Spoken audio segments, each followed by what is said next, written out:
What is crypto wallet?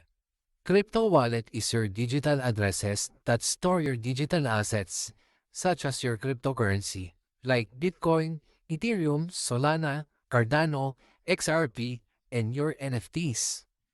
Crypto wallets is also used to make transaction in the Web3 space. Let's say if you are buying products or services, you can transfer your crypto to that person for payment. There are three types of crypto wallets.